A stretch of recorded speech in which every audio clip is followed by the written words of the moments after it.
All over Britain, a new breed of detective is at the forefront of the battle against a rising tide of serious crime. Their work often goes unseen. But with extraordinary access, we go behind closed doors with Lancashire's top police investigators as they attempt to solve some of the most mystifying and horrifying offences. Police emergency. Please hurry up because he stabbed him. I'm scared. These specialist detectives use the most modern techniques. We need to get him arrested as fast as possible because we want to get him forensically examined. To deal with today's serious crimes, such as date rape. You're under arrest on suspicion of rape. And when a young man is stabbed. It's a tragic thought for us to have, really, about what's happened to Martin in these final minutes. They hunt for a killer on the run. So the plan moving forward is for us to have a manhunt. Please! This is the inside story of how Lancashire's major investigation team brings some of the UK's most dangerous criminals to justice. You've been arrested on behalf of ourselves on suspicion of murder.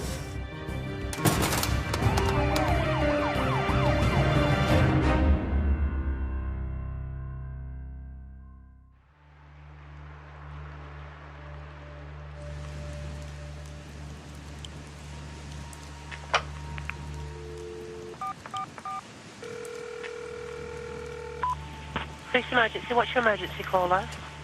My friend's just been raped. Has it just happened? When did it happen? Half an hour ago. I'm prioritising. Yep. I'm going to get patrol straight over. Detective Sergeant Sherilyn Melton visits the home of the victim, the crime scene, for the first time. Her account is that she met the suspect on a dating website, plentyoffish.com. They've been chatting on an app called WhatsApp. They've arranged to meet for the first time, and she's given her address and her contact number to the suspect. The scene, particularly, is the bedroom upstairs, which is the double bedroom. It's a two-bedroomed house, and it's the master bedroom where the offence has taken place. They've come in, they've had a few drinks in here. He's started to touch her over clothing on the settee, and then she's gone upstairs to go to the toilet, and he's followed her upstairs to go to the toilet, and then he's dragged her into the bedroom where the offence has taken place.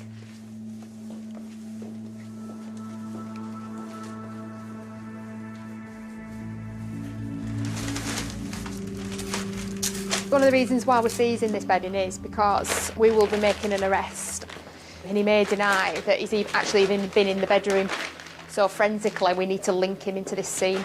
So at this stage, this is why we're seizing as much forensic opportunity as we can to put him in the house and put him in particular in this bedroom.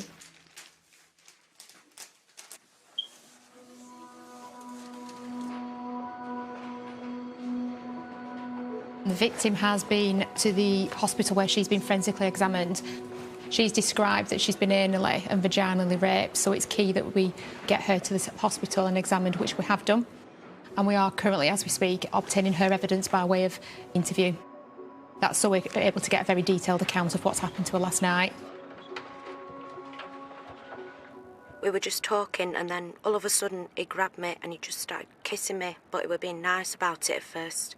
He jumped up in front of me and he put his arms under my legs and pulled me forward, so I kind of like slouched back onto the sofa, and he leant on top of me and started kissing me again.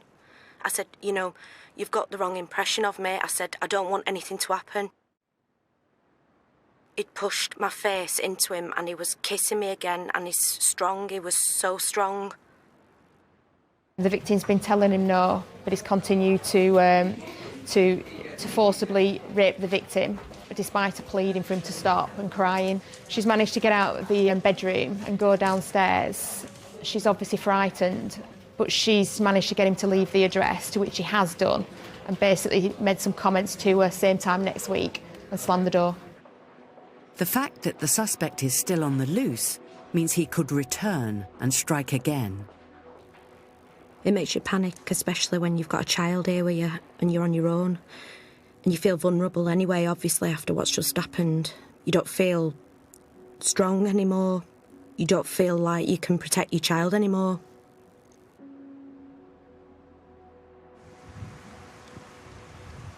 We know that the victim and the suspect met through social media. So, as we all know, through media, you leave a footprint. So that's what's been able to lead us to who he is. Sherilyn Melton and her team are now looking to arrest a 26-year-old man called Scott Lazenby. The victim has been able to give us specific details regarding his description. We have identified the potential suspect, who's over in Salford. So we're going to go and effect that arrest now. Hopefully he's in, and hopefully everything can go to plan and we can arrest him. If not, through local intelligence, I'm aware of his employment. I know where he works. I've got mobile number that I can link to him. So if we can't find him at the address today, then there's a backup plan.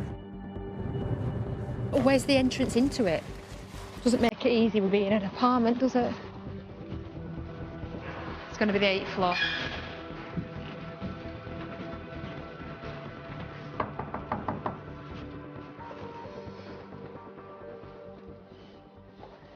Hi, this is a message for Scott. My name's Sherilyn Melton. I'm one of the sergeants over in the police station at Blackburn. I'm actually at your flat, Scott, so I need to speak to you. If you can either open the door or if you can come back to the flat. So I'm going to ring you back again in a couple of minutes, and if you can pick the phone up, please, and then we can have a chat. Thanks very much. Right, I'll try him again now. I've left a message to say that obviously it's not going to go away. Police will continue to come to his address until he's arrested. Pressure's on him now, really. He's probably going to want to come back and get it sorted, so we'll give him a little bit of time, and I'll try him again in a couple of minutes. If he doesn't answer his phone, then we are potentially going to have to get an arrest package put in overnight. Sherilyn calls her office to check if Lazenby said anything to the victim that will help the police to trace him. I just need to ask, because we've obviously come to his address and he's not in, is there anything she knows about him, family members, where he might have said he was going today? Football practice at 9. All he said to her was that he'd got for football training this morning, but she's saying he's been quite vague around what personal details he's ever given to her. He plays it to cards close to his chest. Lazenby is still not returning Sherilyn's calls, so the team travel 40 minutes north to Padiham, on the edge of Burnley. We've now received information that we think he possibly is playing football in a nearby town in Padiham, which also would show connection to what the victim has said. Because it's quite a large area and it's a wooded area, we're going to get a dog patrol to be on standby in case he is there and he runs away, and we'll go and see if he's there.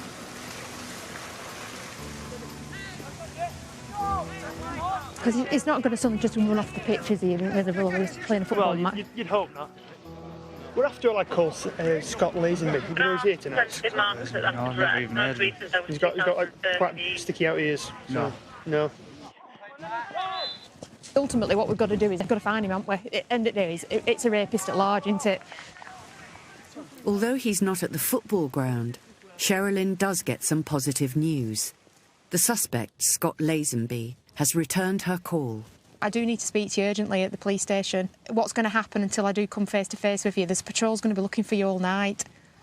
And I don't want to get your family in Stoke involved, and I don't want to get your work involved, and I don't want to get your friends involved. So it's your interest. Just I'm back tomorrow. I can come and see you tomorrow. Well, where are you? What now? Yeah. I'm at home. In where? With my parents. In Stoke? Yeah, I've had a drink. I can't drive anyway. You can't drive? Right, because what could happen is I could end up sending a patrol around to your parents' addresses, which I don't particularly want to do, and we would have to bring you from your parents' address to me. Is it that serious that you need to speak to me right now? Yeah. If you're not in Stoke and you're lying to me, I will check this out. I will know. All right, I'm going to know if you're in Stoke or not. So if you're telling me lies now, it's not a good start. I think he's panicking a little bit. He's saying he doesn't know why the police need to speak to him. He's told me that he's not available tonight because he's had a drink and he's in Stoke. But he has said he'll come in for 9 o'clock in the morning to Greenbank Police Station and come and speak to us. Fingers crossed, if we don't catch him before now, we'll get him at 9 in the morning.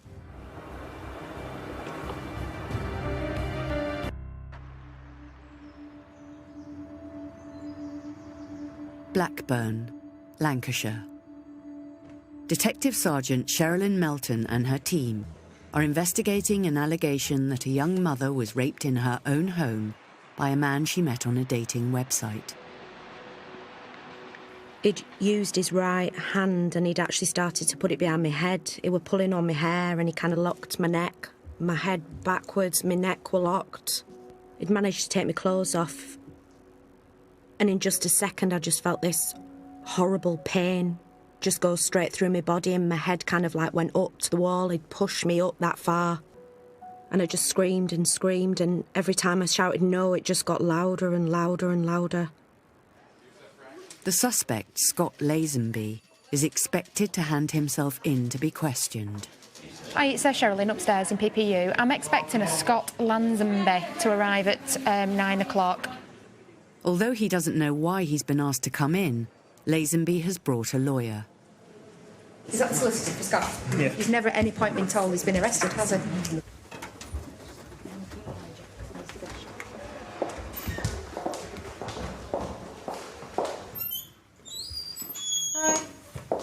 Hi. Hi, is it Scott? Yes. Yeah, all right. I'm just going to explain, obviously, what's going to happen now. All right, this officer's going to arrest you.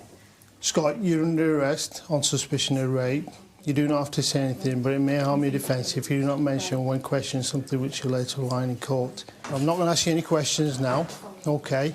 Obviously, you've got your solicitor here. You clearly look a little bit shocked about the allegation. Look, today we're just looking to get your account. Clearly, there's two sides to the story, OK?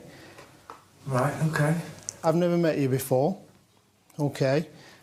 We're going to walk through and give you the benefit of the doubt. We're going to walk through. I'm not going to put handcuffs on you, all right? OK. You want to just finish your apple? We can finish walking it through if you want. We'll put it in the bin there.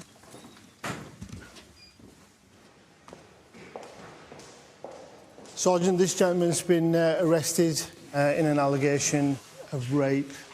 The circumstances being on the 7th of November in the evening, this gentleman is said to have attended an address whereby the complainant states this gentleman has anally and vaginally raped her.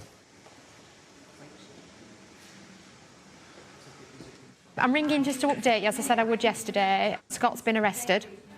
OK, so he's currently with the police station with us. So what will happen now is we'll be interviewing him to get his account of what he's going to say, and then we obviously continue with our investigation. So I'll let you know. It's going to be a lot later on today, but I will let you know what's going to happen, whether there's a few options. He may be charged, he may go out on bail. OK, either or, whatever happens, I will make sure that you're aware before we release him. Detectives will question Scott Lazenby under caution. The interview will play a key part in determining whether or not he will be charged with rape.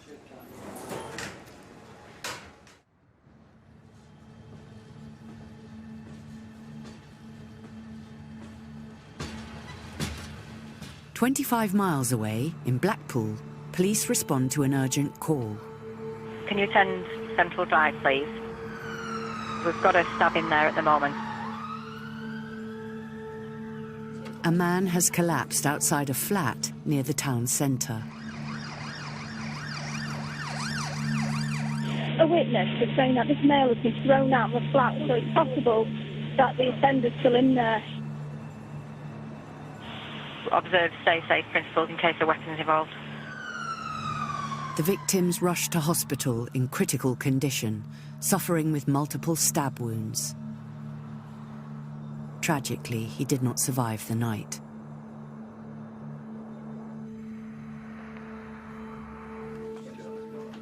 The next morning, the police launch a major murder investigation, led by Detective Superintendent Andy Murphy.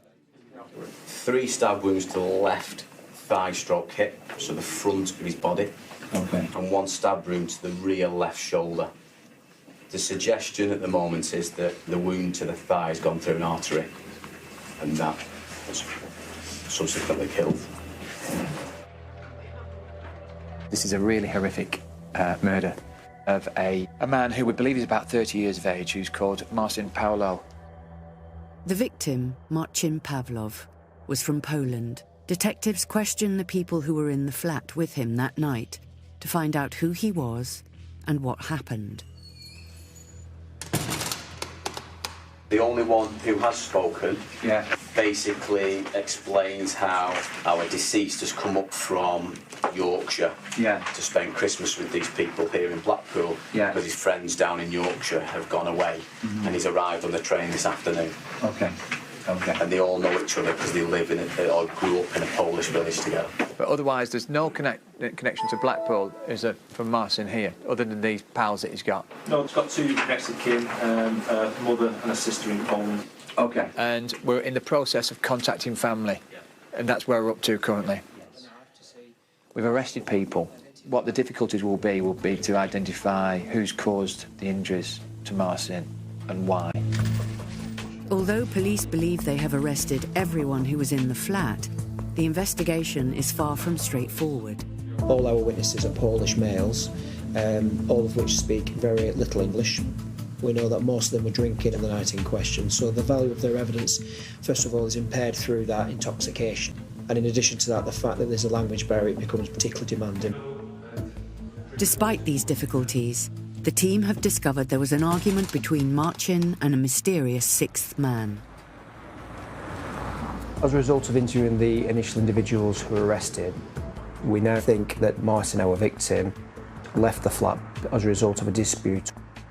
And this dispute was amongst a number of individuals within the flat, but primarily involved a male who we believe is called Robek. Now, what we do know is that undoubtedly we think there's 6 blokes in that address. Yes. And we've only identified 5, haven't we? Okay. I suppose the conclusion I'm coming to is we've got a 6th person who's unidentified. Correct. Is that Robek? Yeah. The people that were in the flat on the night that Marcin Pavlov died, but who no longer live there or are connected to the property, are too afraid of the 6th man to identify him. However, police believe he is called Robek and is very dangerous. From what we've been told, this is a completely disproportionate use of violence towards this person. This guy is pretty obviously a real violent person. So you can see it's a dead fast-moving investigation. But what I wanted to use at this meeting now is an opportunity to show you the CCTV so that you've all got a clear understanding of what we're talking about. Keith, can I ask you, please, to talk us through the CCTV? Is that possible? Well, we see our deceased, who obviously stumbles out of the flat. He's up on his feet. Right. Right, someone's just come to the address and turned right and then gone up towards town. Good. So, there's nobody come out that we haven't identified other than the guy who comes out and turns right. That one person will be Robek. Yeah. Do you think so? Yeah. With only the grainy image of Robek's legs to go on, Andy is going to the crime scene to look for evidence and get a better understanding of how Marcin died. There's been a dispute, and as a result of that, Marcin and his mate had been thrown out of this house or asked to leave. They walk out, then Marcin, we believe, has gone back and squirted a fire extinguisher in the face of one of the occupants. And then there's been a bit of a fight on the stairs, and Marcin's gone down the stairs, probably fallen to the floor, we think. And then at that point, we think that Robek has gone up to him and stabbed him and caused the multiple stab wounds, 2 of which has killed him. From the interviews that we've had are saying that Marcin has been pushed down there. And then Robek, he's actually gone down some way, if that is the case, to go and stab him. Police have found a knife and removed it for forensic examination. Matt, so where was the knife found? It was found just here on the arm of this armchair here. So in terms of significant forensic evidence in here, the knife was obviously the main thing. And then, apart from that, all the beer cans that were on the coffee table, which we've swabbed and fingerprinted. If the forensic team can recover DNA and fingerprints, they may be able to identify the killer. Okay, process. We know from the CCTV camera that Marcin's literally come straight out of that address, hopped into the middle of the road and collapsed in the middle of the road, and then he's been dragged here prior to going to hospital. It's a tragic thought for us to have, really, about what's happened to Marcin in his final minutes of life. With no further evidence to go on, Andy and Dean are no closer to finding the elusive and very dangerous Robek. The fact that he's come over from Poland and he's used to travelling across borders, that there might be a real risk that he avoids us. And he could do one, could our man.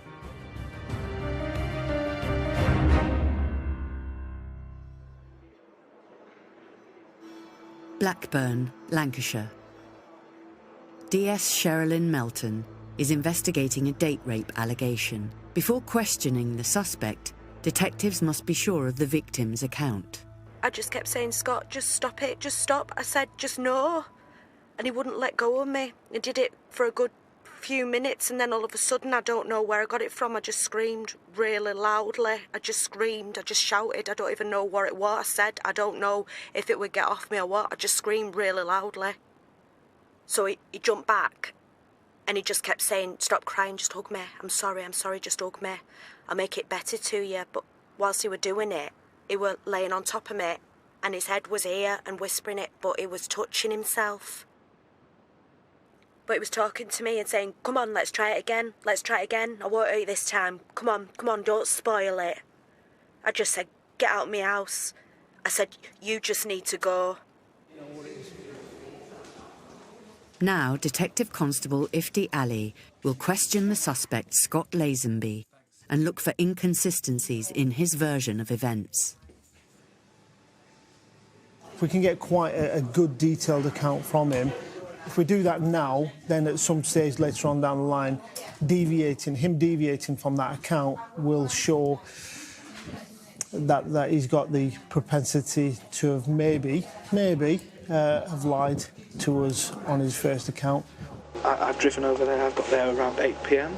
We stayed downstairs for about an hour. We were kissing, joking, laughing. One thing leads to another, and she says, let's take this upstairs. So she led me upstairs. She got into bed. I got into bed.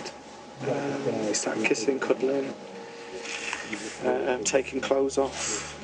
Yeah, we're having sex, and then we change position, and we go to have anal sex, and I was too fast, and she didn't like it, so she got upset. She said stop, so I stopped.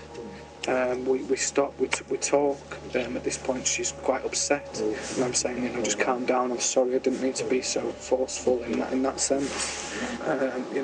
Give me a cuddle. I'm sorry.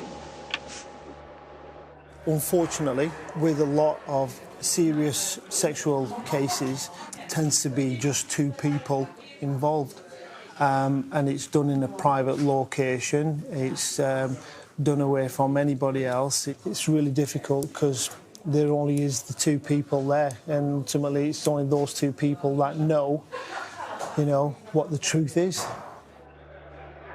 Lazenby tells the police he lives with a woman he met through the same dating website he met the victim on. I do live with a friend throughout the week. I met her off Plenty of Fish. She was probably the first person I did meet off there many years ago, and I now live with her and her children. So what's the living arrangement, Dan? We're friends, and we have had sexual relationships before, but now we are just friends. The suspect has got his vehicle at the police station, so we're going to do a search on that. A search of Lazenby's car reveals a receipt that appears to contradict his account of his whereabouts. So there's been in the Paddy Mary this morning, not in Stoke as he said last night. You look like you've got some goodies. Goodies for him. He definitely wasn't in Stoke last night. Confirm that. Wasn't in Stoke last night. Lamberton Butler, he buys them at Tesco at Padiham. Padiham. So if he was coming from Stoke... Why would he be in Padiham? We're looking at his inconsistencies. If he's telling us where he's been, we need to check that. We need to check alibis. We need to check the address where he's saying he's been living in the local area. We need to check that's correct. Now the team know that Lazenby lied to them, Detective Constable Ifti Ali wants to challenge him further. And when the sergeant spoke to you, she asked you where you were. You clearly said, I'm in Stoke.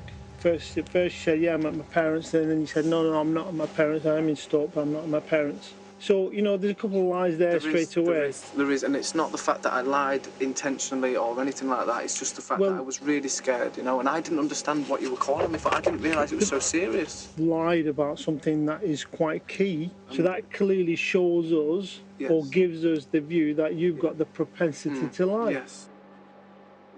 We speak to him about and we ask him, you know, what's your living arrangements? Yeah, we are just friends and so on. And we question him a little bit more on that, and we ask him about his sexual relationship with and he basically says, well, I don't think that's got anything to do with it. That's got nothing to do with this case. Well, we're asking you because it's important. If you're having sex with and your partner, oh no, she's not my partner, we're just friends.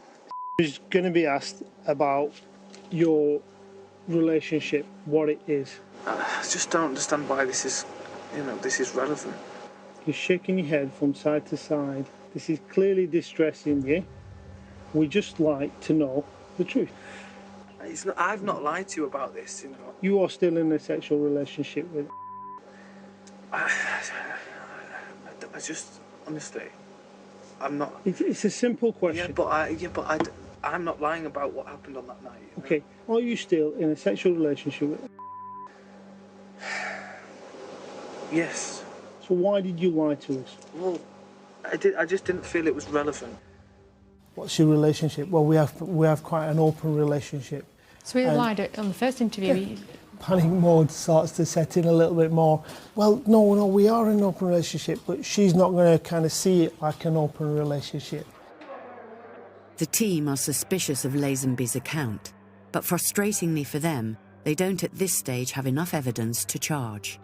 He'll be placed on police bail, but forbidden to contact the victim in any way.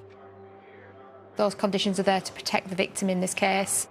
So far, what I've had from him has been several lies.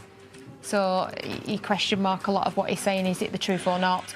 So that's exactly what we need to find out, who is telling the truth. Releasing Scott Lazenby is a risk. If he is a rapist, he could attack again.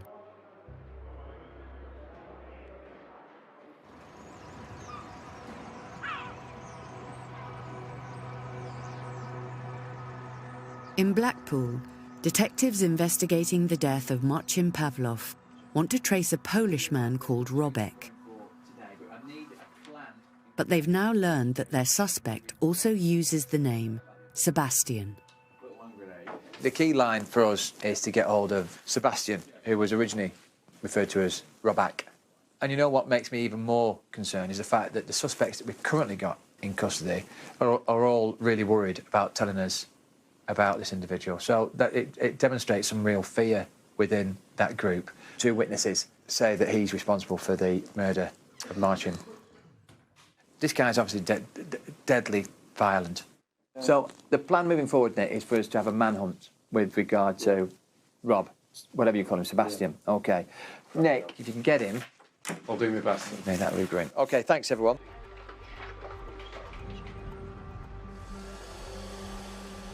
The team visit a woman they believe might be the girlfriend of their suspect.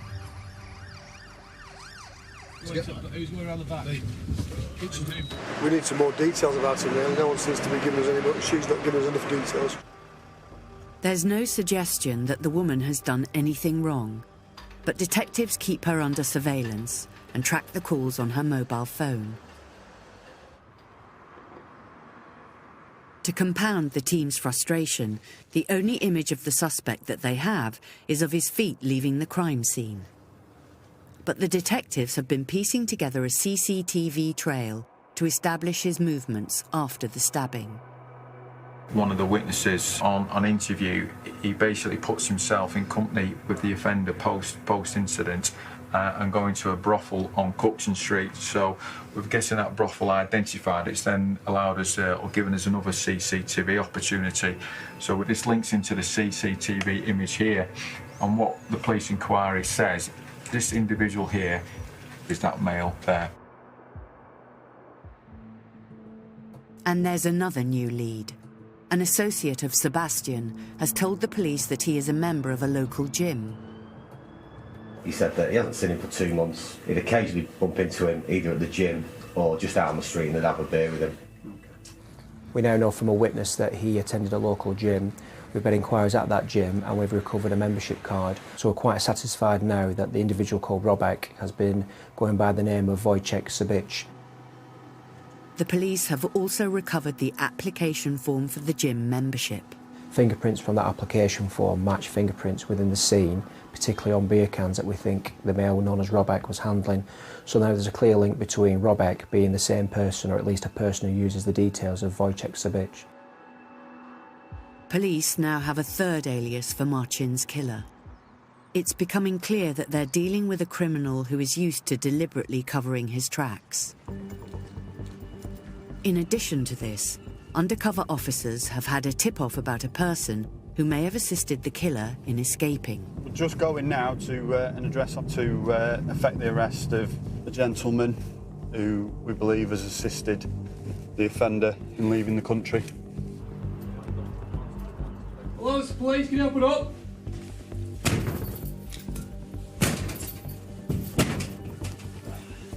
Hello, police! Police! Stay where you are! Police! Officers are in luck. They quickly apprehend the man who may have helped their suspect to leave Blackpool. He's brought into police custody. Do you understand why you're here? Not really. The allegation is that someone that we believe has been involved in a murder. Okay, you've driven them to the airport to enable them to get out of the country. The allegation is that you've done that. You've what we call assisted an offender in an ongoing inquiry. Significantly, we've had an individual now who we think the evening after the offence took our main suspect, Sabiz, to the airport. Okay, this way, please, sir. So that does now present us with a new hypothesis that our suspect may have travelled out of the country, fled the country, and that does obviously make things a bit more difficult in terms of securing his arrest. But it now appears that the man arrested didn't help the suspect escape abroad. He asked me to do him a favour and take him to the airport. He received a text message to say his plane had already gone. He gives me a postcode and said, "Can I get him to this place?" It was just like a street with shops, and we stopped. I don't know what the name of the place was, but that's the last time I saw him. So Marcin Pavlov's killer could still be here in the UK. There's no trace of him on the details that we've been given with the spelling and the date of birth. But what is interesting, the airport lads know the area very well, and they said from the CCTV it's actually gone past the airport and into Leicestershire area. Right. Now that fits.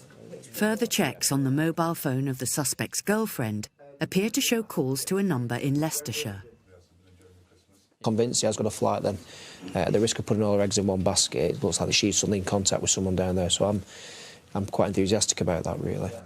This piece of information could be key to finding Marcin's killer. It's going to be a manhunt, and there's a whole host of tactic strategies that are now going to be employed to get this individual. The urgency, for me, is around the harm that individual has the potential to cause to other people.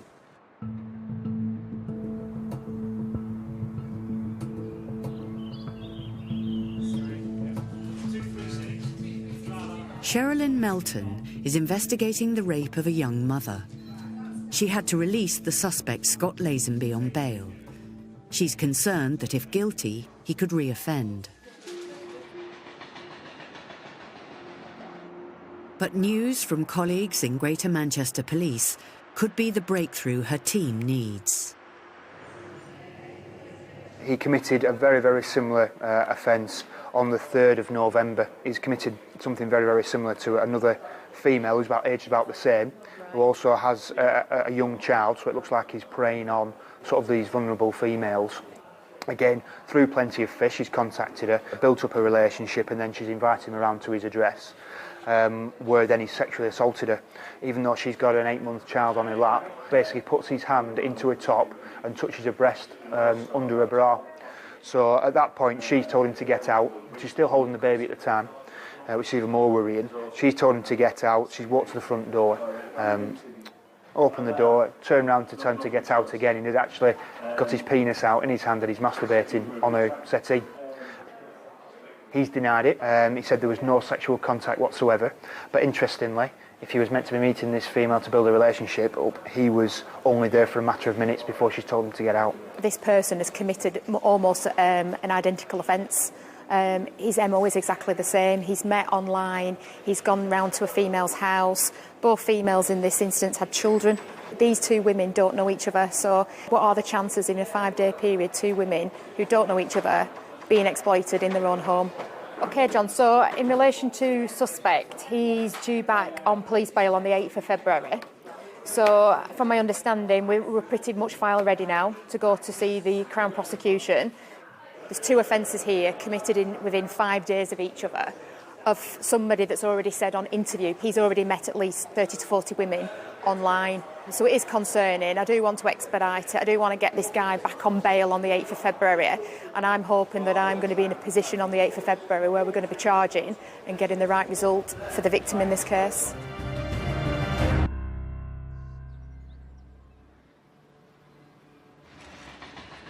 In Blackpool, detectives have been desperately trying to track the elusive and dangerous killer of Marcin Pavlov, who was brutally stabbed to death.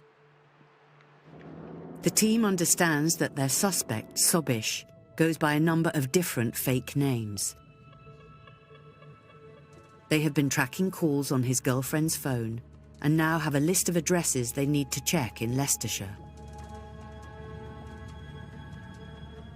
We've identified an address in the town centre and we believe may be connected to this incident in Blackpool. Hello. Don't have to worry about it. If we come in and have a quick chat. Yes. Is anyone else in the house with you? No, I'm waiting for my daughter. Right, for your daughter. So we just have to come in and quick chat. So no other adults. You're the only one, yeah? We're looking for somebody that we need to speak to. Can I know who? Yeah, I'll give you the details. Yeah, no problem. Come on. Yes. The woman at the house owns the mobile phone that Sobish's girlfriend has been contacting. Do you know anybody in the Blackpool area? Yes. Okay. Does she have a boyfriend? I don't know. Maybe. Yes, she has a boyfriend, Daniel. Daniel, yeah. Okay. No one else in the house? Yes.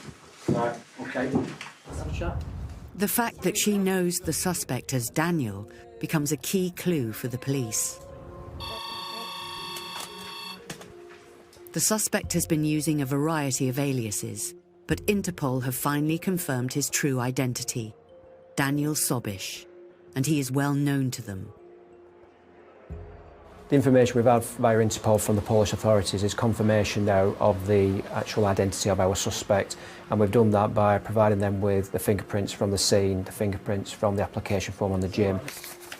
6 convictions, theft using violence or weapons, which is obviously what we call robbery. The reason why he's on record in Poland is because he has committed previous offences over there, I believe some violent offences. And according to this, he was quite a prolific burglar. He's got quite a few for burglary.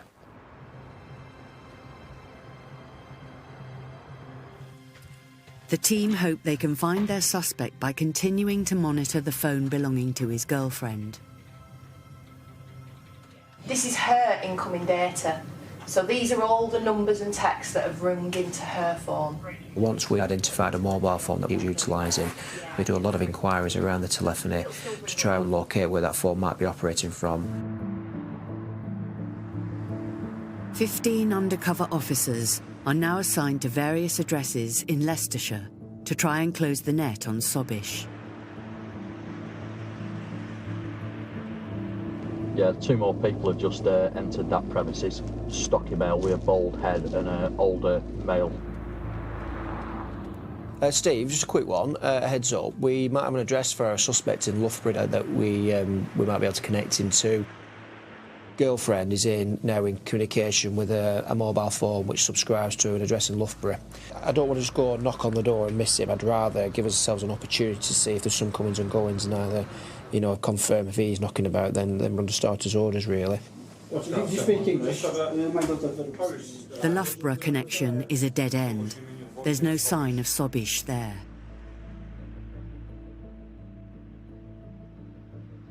But there's a new lead to a property in Leicester. Police!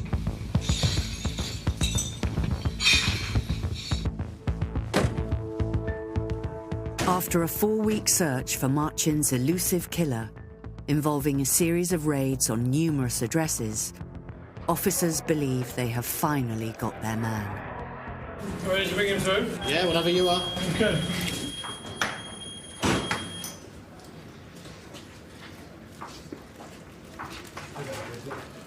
Okay, so why is this gentleman here? He's been transferred from Leicester, Sergeant. He's been arrested on behalf of ourselves on suspicion of murder. Okay. Okay, do you speak English? No. Mówi pan po angielsku? No. Okay. Just can you simply confirm your name? Tak, proszę potwierdzić pełne imię i nazwisko. Sobisz Daniel. Sobisz Daniel. Yeah. Whiskey Alpha 000-593/16. I've come down to the custody office to conduct interviews with the suspect. We're going to put our challenges to him.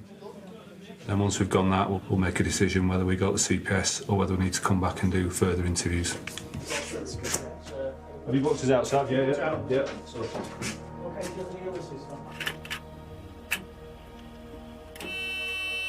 Did you murder Marcin Powell on the 23rd of December? No. No, I didn't. When questioned, Daniel Sobish admits he was at the flat but denies involvement with the stabbing. 3 witnesses are all saying there was a heated argument between you and the man who's murdered. Is that why you killed this man? Czy to dlatego pan zabił tą osobę? Tego mężczyznę? I didn't kill him. He's just saying it hasn't happened, the nephew law.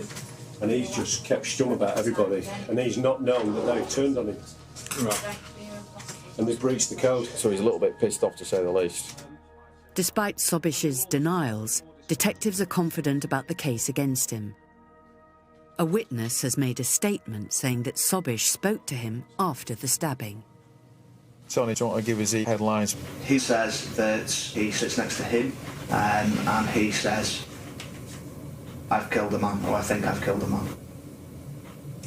He'll say that when he arrived, he's had blood staining on his clothing. And he also says that during the conversation, he said that he fucked him up with a knife.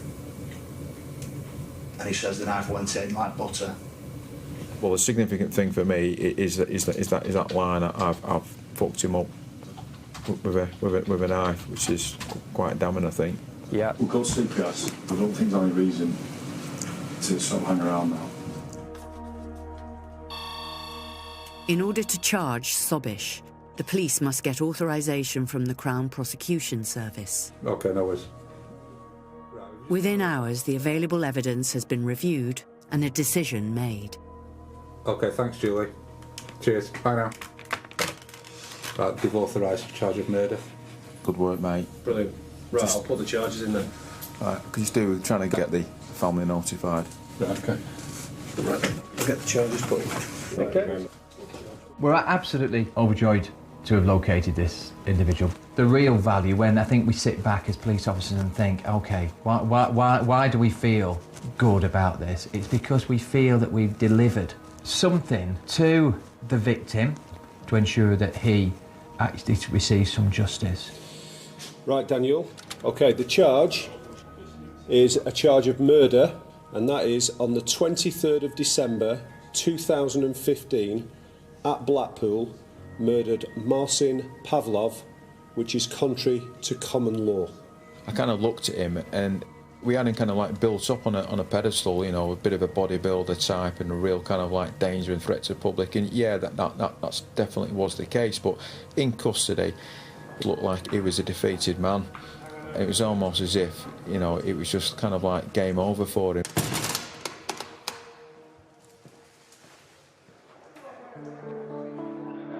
Daniel Sobish was convicted of the manslaughter of Marcin Pavlov and given a prison sentence of 13 years.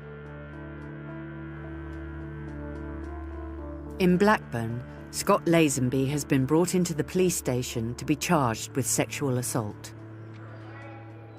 Myself and my team have done an extensive, thorough investigation.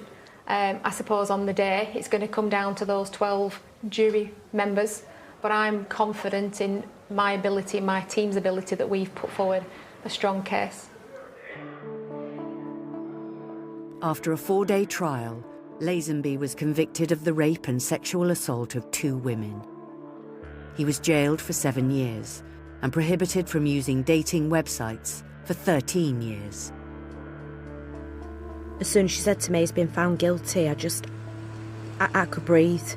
I just felt I could breathe, and I just felt so relieved that it were done. It were all over.